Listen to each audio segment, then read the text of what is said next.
Achtung! Fernsehsender Paul Nipkow. Wir begrüßen alle Volksgenossen und Volksgenossinnen in den Fernsehstuben Groß-Berlins mit dem deutschen Gruß Heil Hitler. Nazi TV with an Aryan announcer and Heil Hitler greeting. Free from the pressure of ratings, German television on behalf of the Third Reich was on the air 9 years. Gymnastik fürs Heim und Kindergymnastik gehören zum ständigen Programm des Fernsehsenders.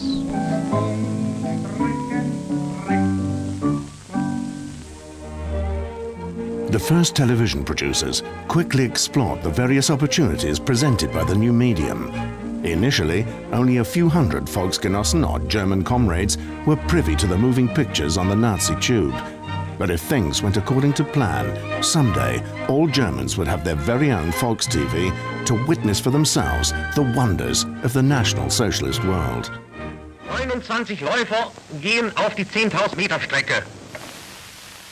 Wie ist dieses Wunder nur möglich? Unermesslich der Jubel und die Begeisterung.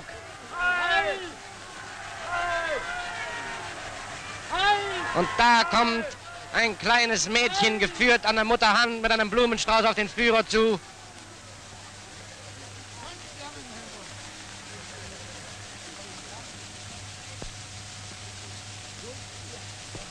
Ein Gruß Nürnbergs aus zarter Kinderhand. Electronic cameras serving the Nazi Broadcasting Organization. An unusual sight, yet reality since 1935. Television broadcasts from throughout the Third Reich, along with entertainment programs produced in a tiny studio in Berlin, made up the first regular TV broadcast in the world.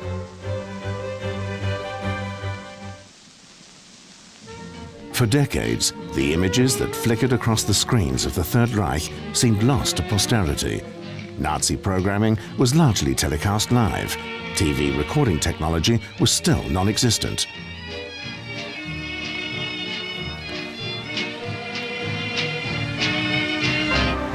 But now, in the catacombs of the Berlin Federal Film Archives, 285 rolls of film have been brought to light that bear witness to the medium's early days.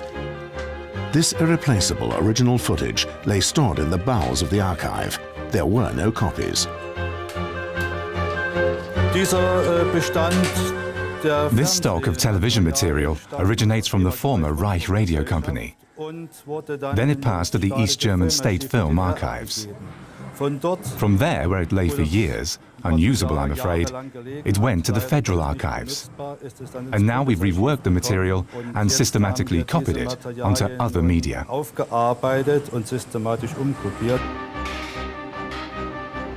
In Nazi Germany, a specially established television troupe was assigned the job of producing reports, shows and interviews for TV on 35mm film. Their products illustrate above all that Nazi TV was not confined to a political entertainment. Ein Leitspruch des Tages, ein Wort des Führers über den Wert der Arbeit.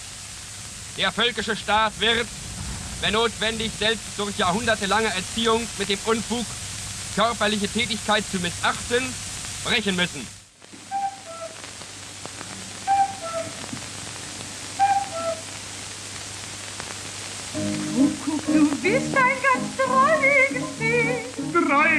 The limited propagandistic value of early television is evident in some of the inadvertently amusing reports and interviews with Nazi celebrities. Ich weiß kaum ein Gebiet, mit dem sich die Kraftfahrzeugfreude nicht abgibt. Wir dürfen den Volkswagen nicht vergessen. Den Volkswagen für die Schiffsfahrt.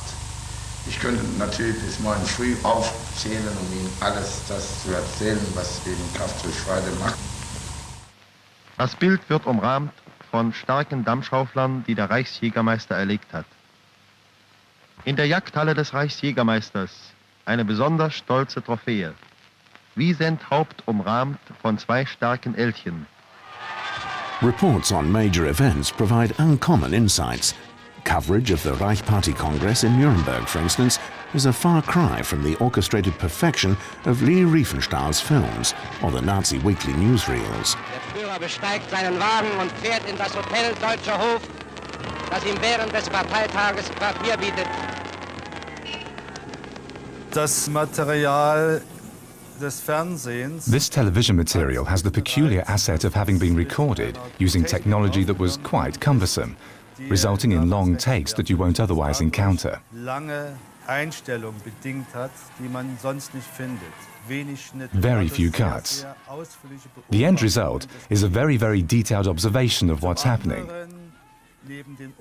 On the other hand, in addition to the location sound you hear, there are also interesting comments from the television reporters, who of course had radio backgrounds and did their reporting in that style.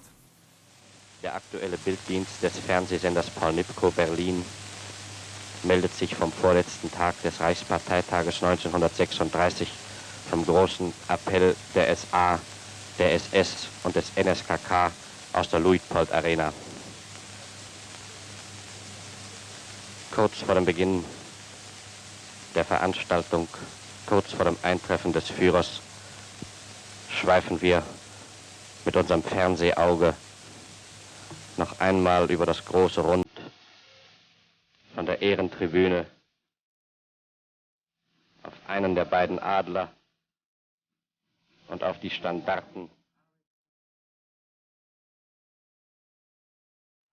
It all began in Berlin in 1935, not far from the radio tower.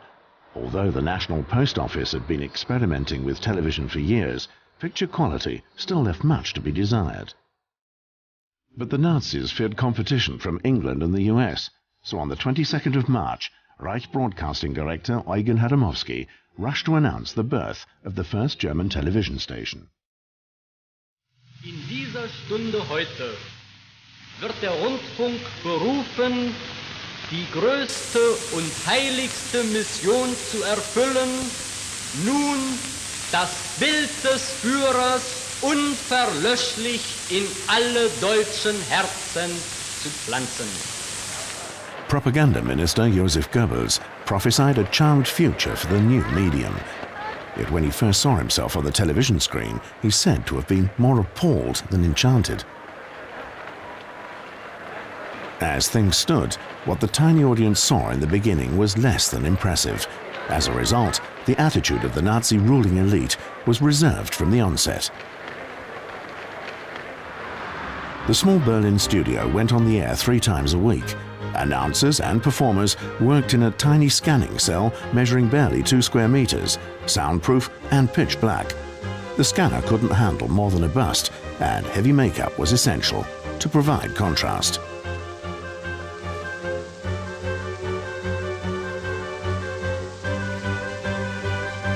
This largely mechanical method of transmission supplied only fuzzy images at first.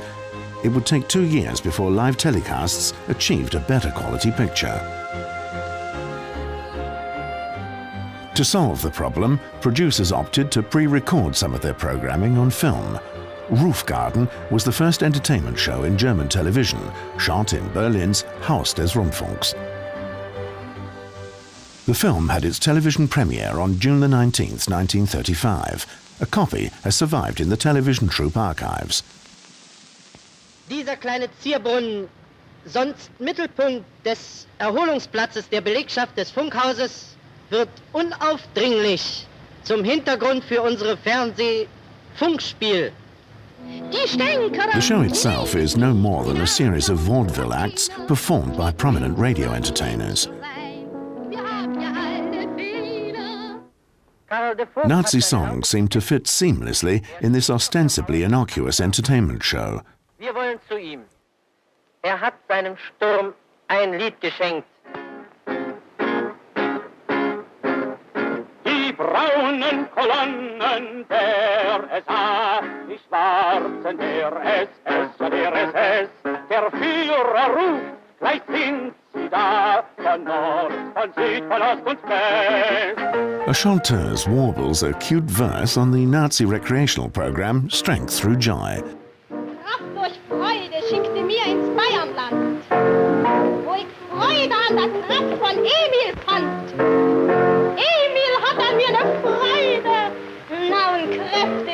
aber beide. Louis' Hochzeit, es wäre doch gemacht. Kraft durch Freude. Sehen Sie mal, nun im Zimmer. The chosen few who had television sets were party bigwigs, post office technicians, and a handful of journalists. Public broadcasting was confined initially to a few television parlors in Greater Berlin. The picture on the screen was naturally smaller than today, about 20 by 25 centimeters approximately. 20 people sat in a darkened room, and then every once in a while, someone went up to one of the two sets standing there. That was the man from the post office who turned the knobs and regulated the contrast. Sometimes the picture disappeared completely, and the real thrill came when the picture reappeared after they fiddled with the knobs. Wir möchten Ihnen jetzt mal den Beweis erbringen, dass nicht nur Cowboys mit dem Lasso umgehen können, nein, auch Tänzerinnen. Also eine Lasso-Stepptänzerin, die vor einiger Zeit im Wintergarten in Berlin gastierte.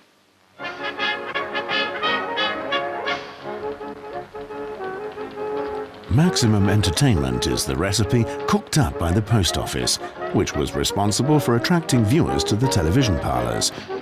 Diversion and distraction are the goals, but the initial response is less enthusiastic than expected. It wasn't until the 1936 Summer Olympic Games that Nazi television achieved any kind of breakthrough among the general public. 160,000 people were tallied at the television parlors. 20 new parlors had been installed just for the big event. 3 giant, brand new electronic cameras were to guarantee a good quality broadcast. Im Mittelpunkt des Reichssportfeldes liegt das Olympiastadion, das der Schauplatz von vielen heißen Kämpfen sein wird. 100.000 finden im Stadion Platz und den vielen anderen, die keinen Einlass mehr fanden, bietet der Fernsehdienst Gelegenheit, mit Auge und Ohr an dem großartigen sportlichen Schauspiele teilzunehmen. To repeat programs, the post office used what was called the intermediate film method. The exposed film was channeled through the roof of a recording truck, where it was immediately developed and with only a single minute's delay broadcast to the television parlors via a transmitter. Here, a fragment of an intermediate film transmission of an Olympic soccer match. 22 Minuten nach Beginn der zweiten Halbzeit des Vorschlussrundenspiels Österreich gegen Polen im Olympischen Fußballturnier. Es steht 2:0 für Österreich. Etwa 10 Minuten nach Beginn der zweiten Halbzeit schoss Österreichs Halbrechter.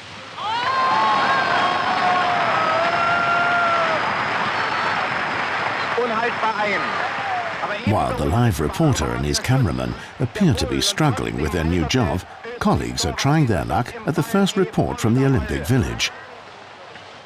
Der aktuelle Bilddienst des Fernsehsenders Paul Nipkow lädt Sie heute ein zu einem Streifzug durch das olympische Dorf. Und auch Sie, meine Damen, können heute mit von der Partie sein, sonst gab es das nicht. Hier sehen Sie es, Frauen hinter Gittern. Und nun durch das Tor, vorbei am Pförtner. Und schon hier ein paar Aktive, ein Türke, ein Bulgare und der argentinische Boxer Lovell. Und nun sind wir drin. Auf dem viel gelästerten märkischen Sand ist ein kleines Paradies entstanden. Die deutsche Wehrmacht hat es erbaut. Und hier ein Teil der amerikanischen Mannschaft vor dem Hause Dessau. Wundervoll passen sich die Häuser der Landschaft an und sie sind auch herrlich, massiv und fest gebaut. Es muss ein wundervolles Wohnen sein. Und hier ein amerikanisches Superschwergewicht. Ein ungleiches Paar aus USA, ein Basketballspieler und der Captain der Gewichtheber. Das größte Gebäude im Olympischen Dorf ist das Hindenburg-Haus. Hier können die Sportler ihre Freistunden verleben. Hier ist ein Theatersaal, hier sind Spielsäle, Übungssäle und eine Fernsehstube. Aber um darüber etwas zu erfahren, wenden wir uns an den Soldaten, der hier steht und eine weiße Armbinde trägt. Waren Sie eigentlich einmal drin hier in der Fernsehstube? Ich war schon mal hier drin und es ist immer ein sehr starker Andrang in der Fernsehstube. Auch die ausländischen Sportler? Jawohl, sämtliche internationalen Sportler sehen sich dieses Fernsehen gerne an. Den Fernsehreporter gab es noch nicht. Back then, there was no such thing as a TV reporter. The profession was evolving just about that time. People started with radio experience. And reporters weren't specialists as much as all-rounders. I remember one of the colleagues, a guy named Fritz Janneke. You could send him off to the farmer's market. He discussed trends with the women working the stalls there and get their views on current events, things like that. But you could just as easily send him to a concert hall. Here's the spruce reporter Fritz Janneke in a television feature instructing German Hausfraus on the latest innovations in the art of cooking. Das Gericht kannte ich noch gar nicht. Aber ich werde es ja nachher Wir probieren aber können. uns schmecken Ja? gleich. Dann gibt's fürs Leckermachen noch was zum Nachtisch. Ah, hier. Ja, Die Weintrauben mit Vanillensauce, Ja. herrlich. Aber Frau Wirtin, Ihnen fällt es ja nicht schwer. Sie bekommen immer die schönen Gerichte vom Deutschen Frauenwerk. Auf dem Markt können Sie bekommen, bei der Frauenschaft, bei der Partei und an allen möglichen Stellen und regelmäßig für jede Woche, für jeden Monat. Dann müssen die Gerichte, die ja so ausgezeichnet sind, müssen Ihnen ja gelingen. Ich hole sie mir auch immer. Ja, ich fange gleich an. Ich wünsche beginne guten mit dem Appetit. Nachtisch. Danke. This feature was a piece of cake for the reporter, at least compared to the interview arranged with the head of the Labour Front, Robert Ley, who gets tangled up in his own mixed metaphors. In such situations, the would-be propaganda tool of television is more demystifying than anything else, if only for a few thousand viewers. Mit einem Wort, wenn Sie mich fragen, was wird, so ist das genauso, als wenn Sie ein Samenkorn fragen, was aus ihm wird. Ja. Es wächst. Die Arbeit geht weiter. Das ist mal klar, nicht wahr? Wir werden uns nicht auf unseren alten Teil zurückziehen, auch keinen Sauberkranz ums Haupt winden.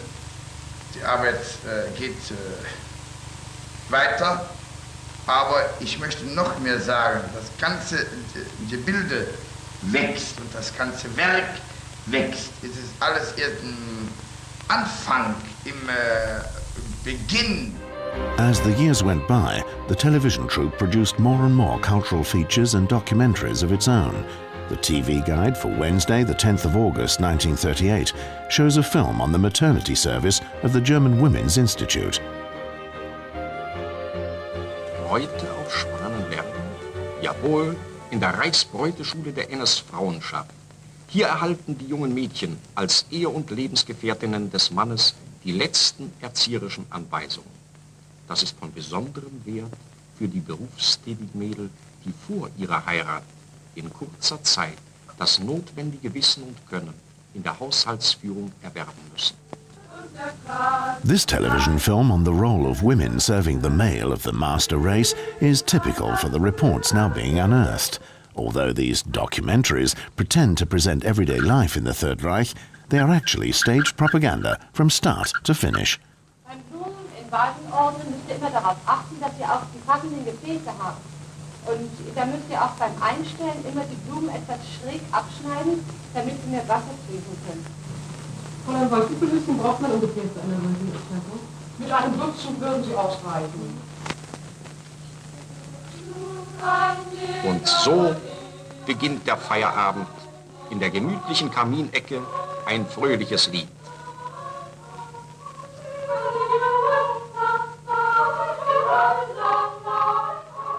Another inadvertently farcical report on the 1937 International Hunting Exhibition. Der schönen neuen großen Ausstellungshalle in der Masurenallee zur Eröffnung der internationalen Jagdausstellung. Da wehen die grünen Fahnen der deutschen Jägerschaft im Winde und der schöne große Rothirsch hier der Kapitale, der vor der Ausstellung aufgebaut ist, der ist zu Recht ein Symbol für diese Ausstellung. Und der Wald der Fahnen vor der Halle, der zeigt uns, dass hier wirklich ein Olympia der Jägerschaft zusammengekommen ist. Wie die Jäger bereitstehen, so stehen auch die Tiere bereit. Denn die Tiere wissen, dass die Jäger ihre besten Freunde sind. Die beiden herrlichen Jagdfalken hier, das sind keine Falken, das sind Adler, Steinadler aus Finnland. Die warten auf den Reichsjägermeister wie die jungen Jäger hier, die ihn nun mit der Begrüßung empfangen. Even after several years of operation, television still hadn't become any more attractive to the higher Nazi echelons, so the TV stations were allegedly a safe haven for some reporters. Einen direkten Einfluss. I didn't notice any direct influence on my own work. No one said to me, you have to do this or that. But there wasn't, well, to be truthful, I must say that the kind of critical journalism we have today didn't exist. After all, it wouldn't have been possible to criticize the system. But the television troupe's films are proof that Nazi television was not an apolitical niche. Brutal propaganda was part and parcel of the everyday programming, sometimes even packaged as cynical cabaret. Mal wieder über die Musik zu sprechen. Ich freue mich eigentlich, dass es heute alles so wunderbar im Takt geht, nicht wahr? Wenn es auch hier und da immer noch so etliche Querpfeifer bei uns gibt. Und vielleicht auch mal solche, die gerne mal wieder die Zentrummel rühren möchten. Sogenannte Devisenmusikanten, nicht wahr? Auch da machen wir wenig Federlesen. Die kommen zu ihrer weiteren Ausbildung in ein Konzertlager, wo man ihnen dann so lange die Flötentöne beibringt, bis sie sich an eine taktvolle Mitarbeit gewöhnt haben. Another part of the program, undisguised anti-Semitism, a broadcast from the opening of an anti-Bolshevist exhibition in Nuremberg. Die Ausstellung zeigt in packender, anschaulicher Darstellung ein ungeheures Tatsachenmaterial über die Weltgefahr des Bolschewismus und des Judentums. Es spricht Stabsleiter, Parteigenosse Fischer. Der Stabsleiter, Parteigenosse Fischer, spricht im Auftrag des Reichspropagandaleiters, Reichsminister Dr. Goebbels. Als vor 2 Jahren von dieser Stadt aus die Gesetze zum Schutze des deutschen Blutes, der deutschen Ehre verkündet wurden, als damit das Judentum als Schädling an unserem Volkskörper gebrandmarkt und in seinen unheilvollen Wirken Einhalt geboten wurde, da hat man in den sogenannten demokratischen Staaten für diese Maßnahme kein Verständnis aufbringen wollen. Year after year, coverage of the Nazi Party congresses in Nuremberg were television highlights. Beginning in 1937, the parades were shot using electronic cameras and broadcast live per cable, and therefore could not be recorded. But at the 1936 Congress, the television troupe was still on site with its recording truck, and its unique reports and interviews have been preserved for posterity. Der aktuelle Bilddienst des Fernsehsenders Paul Nipkow Berlin. They include a special on the preparations underway at the site of the party congress. Strank und Schulze vom Organisationsamt, und sie erklärten uns draußen all das, was auf der Zeppelinwiese gebaut wurde und geschaffen wurde. Wir stehen heute hier in der Luitpold Arena und haben Sie, Parteigenosse Liebel, hierher gebeten. Sie sind der Oberbürgermeister der Stadt Nürnberg und gleichzeitig der Geschäftsführer des Zweckverbandes Reichsparteitag. Sie wollen uns all das erklären, was hier draußen auf der Luitpold Arena wichtig ist zu wissen. Im Jahr 1927 hat der Führer erstmals bestimmt, dass der Aufmarsch der SA hier in der Luitpoldhain stattfinden sollte. Und nach der Machtübernahme hat er selbst durch Handzeichnungen, Skizzen und die endgültige Ausgestaltung dieses ganzen Raumes hier festgelegt. Hitler's master architect Albert Speer also deigned to give reporters an interview. Dankeschön. Wir haben Glück, dass wir Sie hier treffen, denn wir waren eben drüben hier in der Luitpold Arena und sprachen mit dem Oberbürgermeister, Parteigenossen Liebel. Und es ist ja ausgezeichnet, dass wir Sie hier treffen vor der alten Kongresshalle. Und Sie können uns ja vielleicht auch einiges sagen. Sie sind der Reichsarchitekt, Sie haben ja all das gebaut hier. Na, und was gibt es hier nun noch zu sagen über die Luitpold Arena? Im Großen und Ganzen sind wir in der Luitpold Arena ja dieses Jahr fertig geworden. Auch die Luitpoldhalle ist fertig. Aber alles das, was Sie hier gesehen haben, ist eigentlich erst ein Anfang einer ganz großen Anlage, die im Laufe der nächsten Jahre entstehen wird.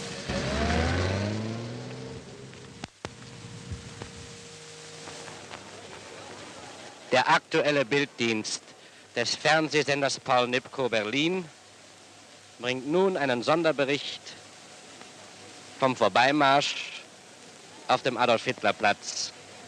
Kurz bevor der Führer eintrifft, bringen wir ein Bild vom Adolf-Hitler-Platz festlich geschmückt und die übervollen Tribünen. Herrlich sonnenbeschienen liegen sie da und wir warten auf das Eintreffen des Führers und dann beginnt der traditionelle Vorbeimarsch, der Abschluss dieses Tages. Der Führer trifft auf dem Adolf-Hitler-Platz ein Die Wagenkolonne nähert sich uns. Mit stürmischen Heilrufen begrüßt. Fährt er auf den alten Marktplatz der Stadt Nürnberg, die nunmehr seinen Namen trägt. Adolf-Hitler-Platz in Nürnberg. Waiting for the Führer, the camera lurches, the pictures spin. Sometimes empty footage is broadcast. The Party Congress reports reveal the limited value television holds for the propaganda machine. Eine große, breite Straße führt hinaus aus Nürnberg, hinaus zu den Zeltlagern der SA und der übrigen Formationen. Und gleich draußen rechter Hand finden wir den Hilfszug Bayern. An in-depth report on provisions for the Congress participants supplied by the SA. Und zwar brauchen wir ungefähr 60 Waggons Kartoffeln, dazu 12 Waggons Gemüse und ungefähr 42 Waggons an Fleisch, Wurst und Speck alleine. Dann Butter, Marmelade und Käse, das gibt auch nochmal 18 Waggons ungefähr. Und an Kaffee brauchen wir ungefähr 2 Waggons. Dann brauchen wir ungefähr 60 Waggons Brot und weitere 70 Waggons an sonstigen Lebensmitteln. 1 Million Rationen, sagen Sie. Das heißt also, dass Sie alle Teilnehmer des Reichsparteitages verpflegen? Nein, wir verpflegen erstmalig alle geschlossene Teilnehmer. Also die SA, den Arbeitsdienst, HJ, Werkscharen und einige politische Gaue. Um diese große Arbeitsleistung zu vollbringen, dazu sind natürlich extra und ganz besonders konstruierte Maschinen notwendig. Hier eine Kartoffelschälmaschine, 25 Zentner schafft sie in einer Stunde.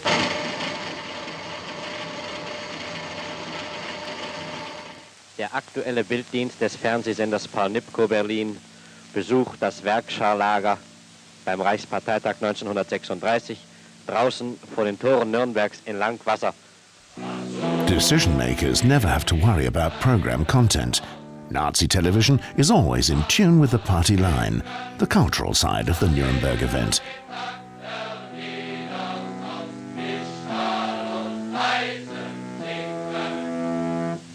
Jetzt schmieden wir ein Eisen, das soll glühen und werden Stahl. Und was sich nicht lässt schweißen, das glühen wir noch einmal. Jetzt hämmern wir ein Volk zu Stahl und schmieden es zu Mann. Und was sich nicht erwärmen kann, das fauchen wir mit Jugend an. Hiermit beendet der Fernsehprogrammbetrieb der Nationalistic songs and ideologically saturated verses for a few thousand television viewers in the Third Reich.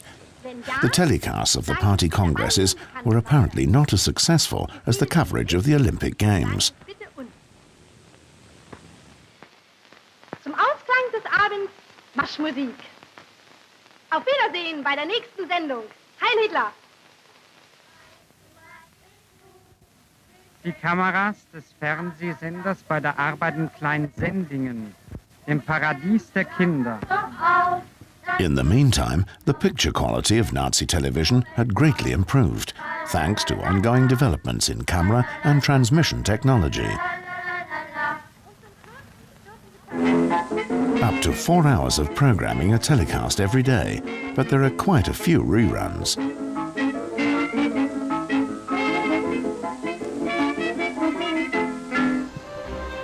The storehouse at the German Museum of Technology in Berlin-Reinickendorf holds the collected relics of the technical evolution, including a few priceless originals from the early days of television.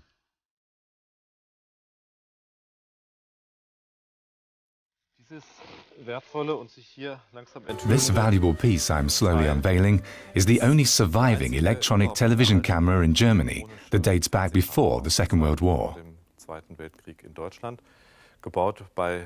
It was built by Telefunken around 1939. For those few viewers who were able to watch TV back then, the picture quality was surprisingly good. And these cameras could even be used outdoors. But for major events, such as a visit from the Italian dictator Benito Mussolini, the television troupe is back in action. Der Duce betritt in Begleitung des Führers die Hauptstadt der Bewegung.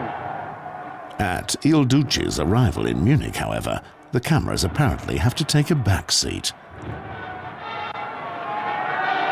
Der Führer und sein Gast schreiten die Front der Ehrenformationen ab.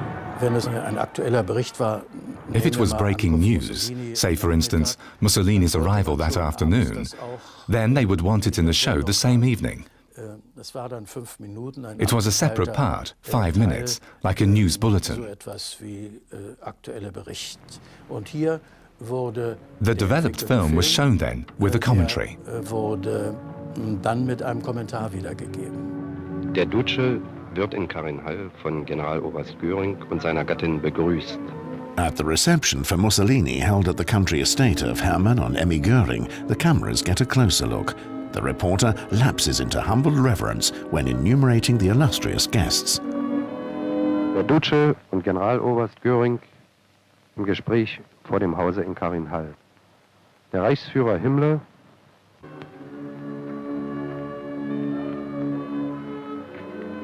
Staatsschauspieler Gustav Gründgen.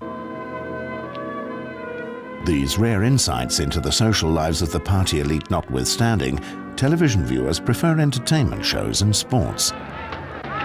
The European Boxing Championship, Max Schmeling knocks out Adolf Häuser after just 71 seconds. The television troupe keeps viewers entertained with slow-motion sequences.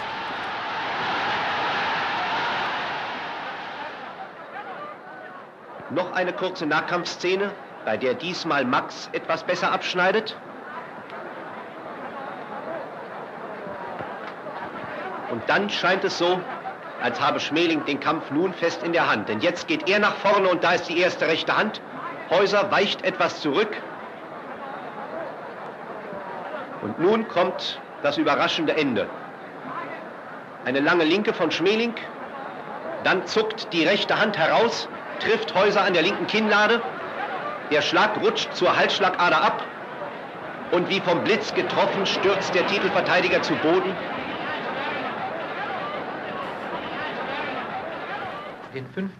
The highlight of the week for television's current news service in mid-November 1938 is the reopening of the Schiller Theatre in Berlin under its new superintendent, Heinrich George. To mark the occasion, the most famous German actor of his day grants an interview to this still insignificant medium, and at least in terms of his language, the star is fully in line with Nazi ideology. Darf ich fragen, nach welchen Gesichtspunkten ist der Spielplan des Schillertheaters gestaltet worden? Tja, ach Gott, das sind so eigentlich gar keine besonderen Gesichtspunkte. Das ist so eigentlich das Selbstverständliche, das Natürliche. Ein Theater aufzubauen bedeutet im Dritten Reich ja eigentlich gar keine Schwierigkeit.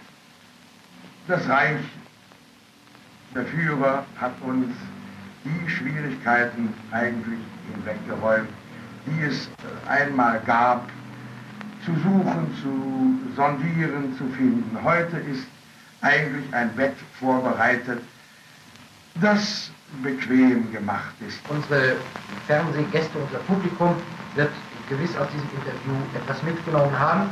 Wir hoffen, dass Sie nun recht oft und recht bald in Ihr Theater kommen, um sich an Ihrem Spielplan und an Ihren Rollen selbst zu erfreuen. Sie sind ja nicht nur Intendant, sondern auch Regisseur und Schauspieler in Ihrem eigenen Theater. Und damit möchte ich das Interview abschließen. Wir danken Ihnen herzlichst, dass Sie sich und Ihre sehr kostbare und knappe Zeit uns zur Verfügung gestellt haben. Selbstverständlich, Herr Lehrer. Television reporter Fritz Janicke is on the lookout for everyday people, no matter what the subject, be it the secret of fish breeding or the problems of a strength through joy riding school. The clever reporter makes the best of any topic. Reitsport, das ist doch eine Angelegenheit oder war eine Angelegenheit für Leute, die sehr viel Geld hatten. Doch, ja. Aber das ist anders geworden durch Kraft und Freude. Welche Organisation haben Sie gerade für die Leute, die gerne Reitsport treiben wollen, geschaffen? Wir haben versucht, im Gegensatz zu früher, auch den Reitsport den Volksgenossen zu bieten, die es finanziell sich nicht leisten können. Aus dem Grunde haben wir mit verschiedenen Stellen in Berlin Abmachungen getroffen, um dort zu verbilligten Preisen Kurse laufen zu lassen. Ja, Herr Heise, da dürfen wir vielleicht mal praktisch etwas fragen. Wie stellen Sie denn die Männer und die Damen an, die zu Ihnen kommen, um den ersten Stunden zu haben? Im Allgemeinen stellen sich die Leute durchaus nicht ungeschickt an. Es kommt natürlich darauf an, ob eine Frau oder ein Mann Passion in erster Linie mitbringt. Bringt er Passion mit, also Liebe, Freude am Sport, dann können wir den Leuten bringen wir auch was bei. Jetzt wollen wir aber zum Praktischen selbst kommen. Die Pferde sind inzwischen schon gesattelt. Da drin werden sie ein bisschen schon bewegt, damit sie nicht zu temperamentvoll sind. Und das wollen wir uns jetzt mal anschauen, wie Sie im Praktischen den Reitunterricht beibringen. Ganz ruhig in Trab. Immer bloß, Peter. Noch ein, zweimal rum sind ja die Pferde ruhig. Wenn Sie mich noch mehr vorne überfallen auf den Nicker, vielleicht geht's da besser. Ein furchtbares Bild, wirklich. Halten Sie doch nicht fest, Mensch. Du lasst doch mal gehen. Schaut doch nicht, Casanova freut sich doch auch mal. Das Wichtigste für eine Kosmetikerin ist die Hautdiagnose. Was stellst du hier für eine Hautdiagnose, Edith? Das ist eine dicke, trockene und undurchblutete Haut, ja, die außerdem noch sehr schlecht gepflegt ist. Was kann man hier für eine Packung auflegen, Inge? Ich würde hier eine Meeresschlickpackung auftragen. Ja, warum würdest du denn Meeresschlick auftragen? In der Meeresschlickpackung sind solche Substanzen enthalten, die die Unreinheit dieser Haut vollkommen auflösen und den Hautaufbau sehr stark beeinflussen. Im großen Arbeitsraum der Friseure.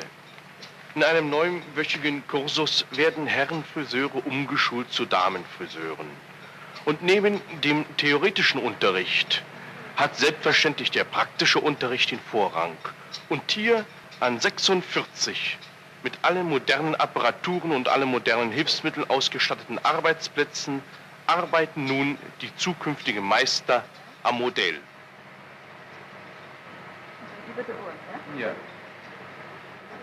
Das Arbeitspensum ist geschafft, die Frisur ist fertig und nun unterzieht der Lehrer die Arbeit seiner kritischen Beurteilung. Despite a chronic lack of funds, the German Radio and Television Organization was finally able to leave its cramped studio in 1938 and move to a larger building.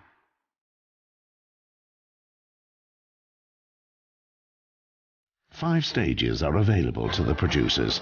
This presents their first opportunity to put all their ideas into practice and bring more guests and even theatre performances into the studio. Es war ein Rundbau. It was a circular structure, and certain pieces of the pie were reserved for certain programs. This would seem inconceivable today, but the cameras stood, and when I say cameras, I mean first there was one, and then there were two, and at some later point there were three. They stood in the middle of the circle and moved from berth to berth for each of the shows. Rondells und bewegten sich nun von Koje zu Koje für die einzelnen Beiträge.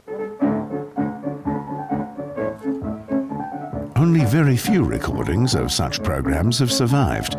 Among them, the film version of one of the many teleplays that were especially written and produced for the new medium.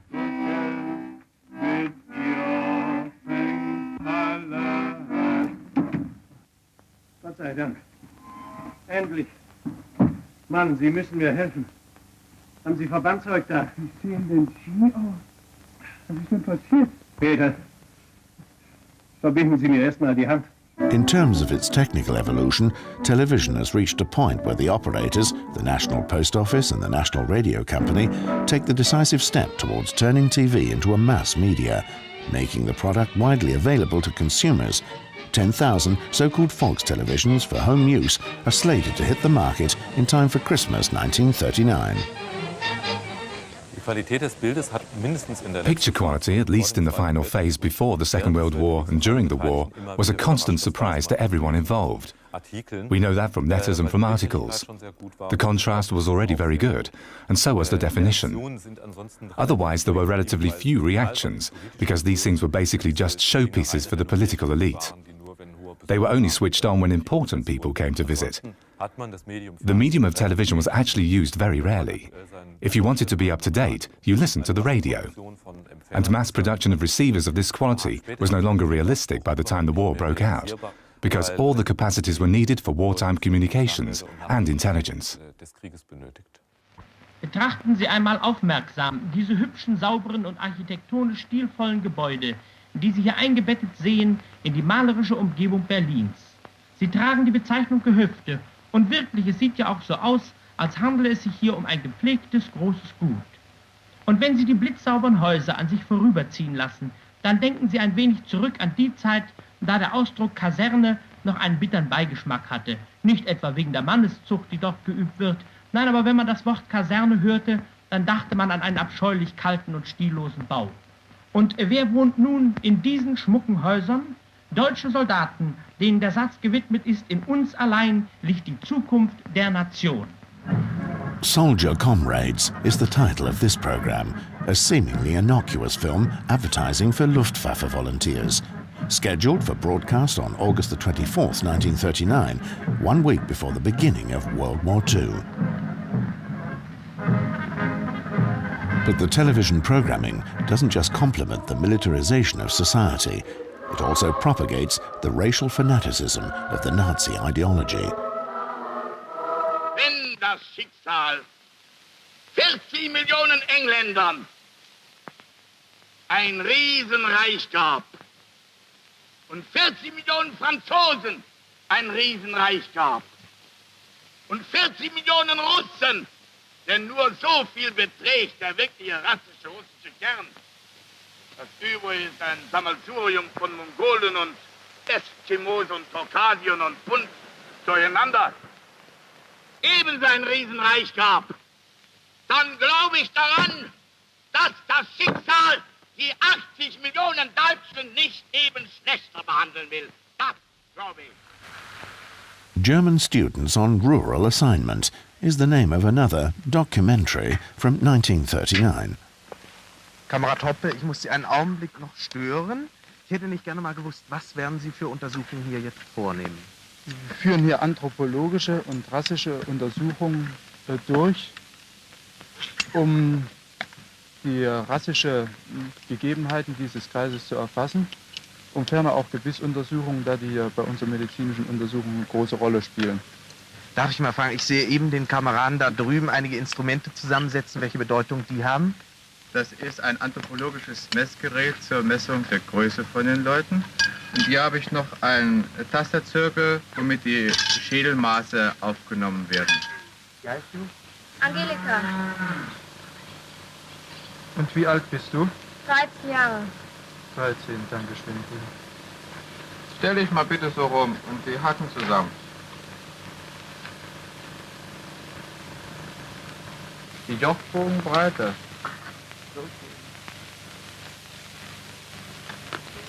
12,4.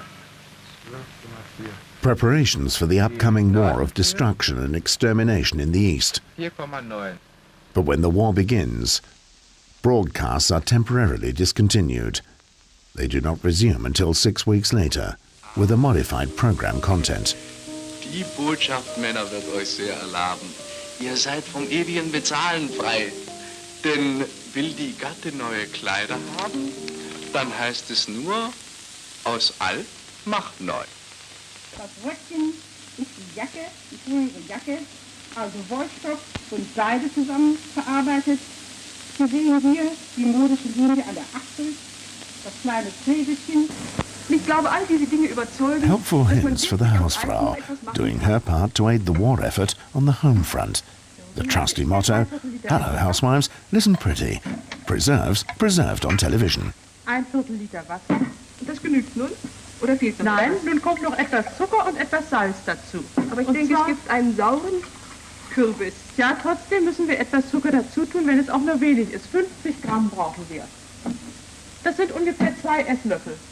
Eine Hausfrau hat natürlich darin ein gutes Maß. Wird gerade noch reichen.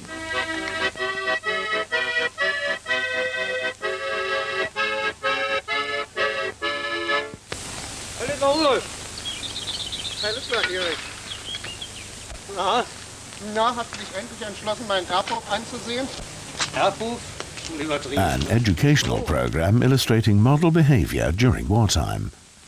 In diesen Gärten werden jährlich über 131 Millionen Kilo Obst, über 402 Millionen Kilo Gemüse und über 105 Millionen Kilo Beerenobst geerntet.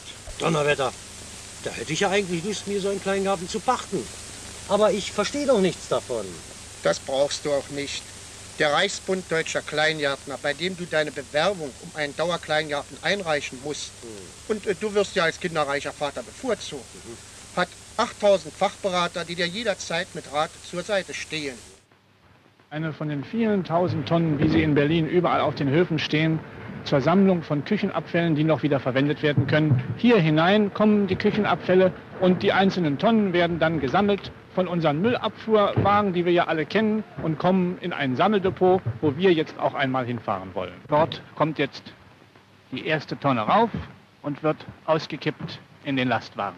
Hier ist jetzt mitten im Gange das Mittagsmahl in einer Halle der NSV Schweinemästerei.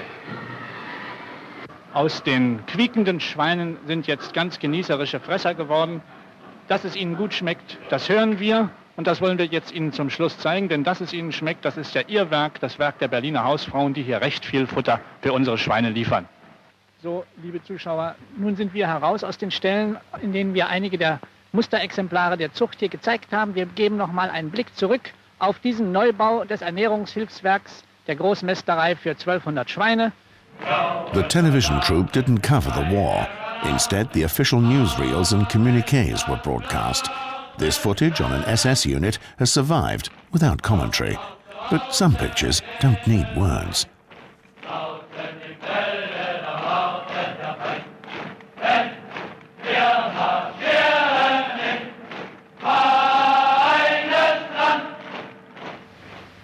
Der Krieg ist nicht nur ein großer Gleichmacher, er ist auch ein großer Erzieher.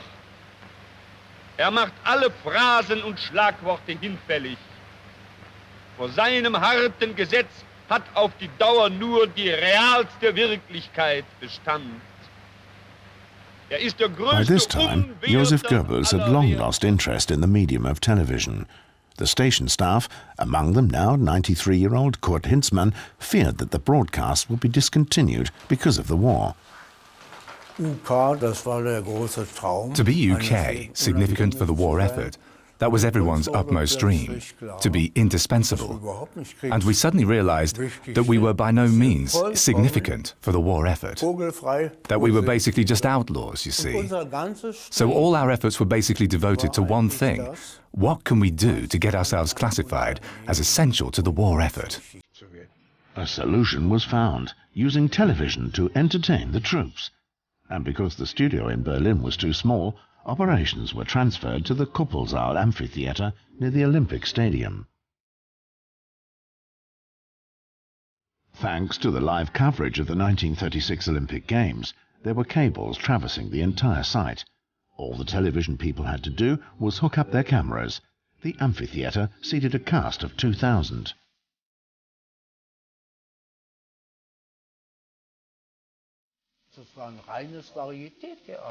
It was unadulterated vaudeville. We make you happy, we'll make you smile.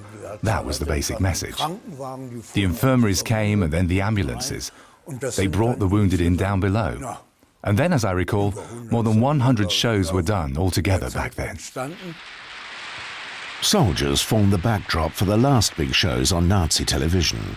The 500 television sets available in the Reich were placed at the disposal of the army.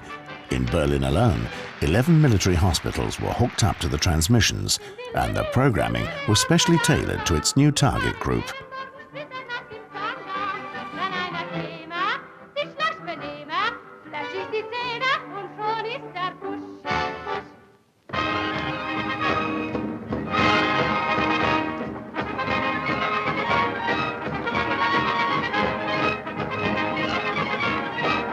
The coup succeeded, and the producers became indispensable. The show went on.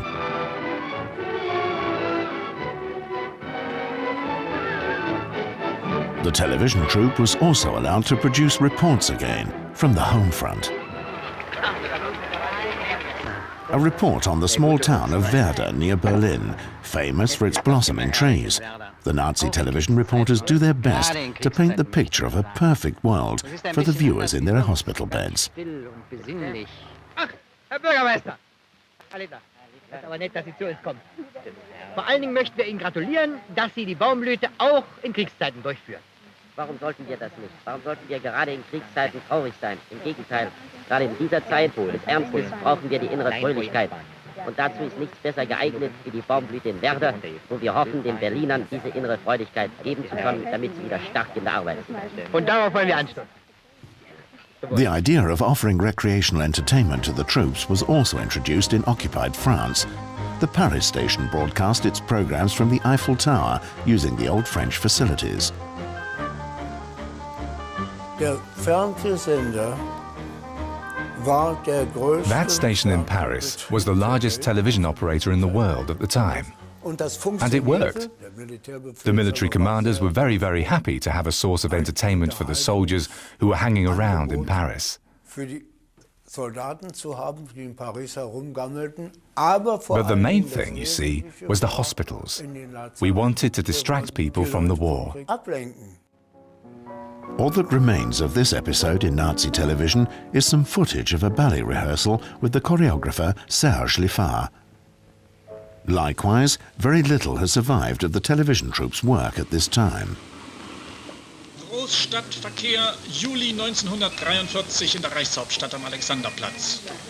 Straßenbahnen, Lastkraftwagen mit Lebensmitteln und sonstiger kriegswichtiger Ladung.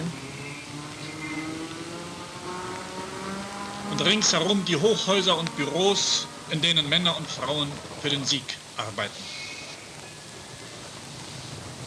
Kameraden, seht einmal genau hin, dort in der Mitte auf dem Rondell, was dort wächst. Das könnt ihr nicht erkennen und dann gehen wir näher ran. Könnt ihr es jetzt? Ja, das ist nämlich gar kein Rasen, wie ihr geglaubt habt, sondern das ist das Gemüse und es ganz genau zu wissen, Runkelrüben sind es.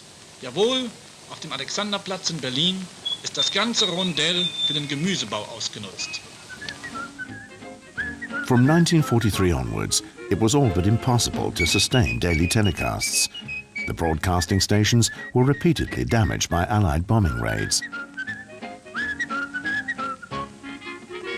Even the dulcet tones of film star Ilse Werner couldn't disguise the realities of war, so producers concentrated on service programs keyed to the needs of the remaining viewers.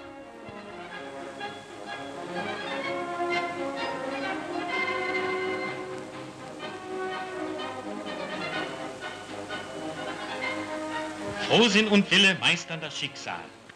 Das ist die Losung unserer Schwerkriegsbeschädigten. This report is one of the last surviving programs on Nazi television. It presents the latest therapies for legless soldiers, designed to help make the amputees fit for service again in the total war. Die die Verwundung mit sich bringt.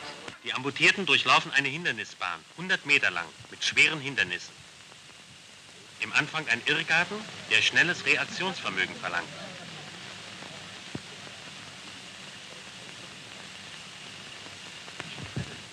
Zu dem Sprung gehört Mut. Wehe, wer hier hängen bleibt. Wie die Wiesel. In view of the defeat, these once so courted young men are now no more than props, and the despair is evident throughout. We have no way of knowing how long German soldiers were placated by this type of television show. Be that as it may, the National Radio and Television Organization ceased operation in the autumn of 1944.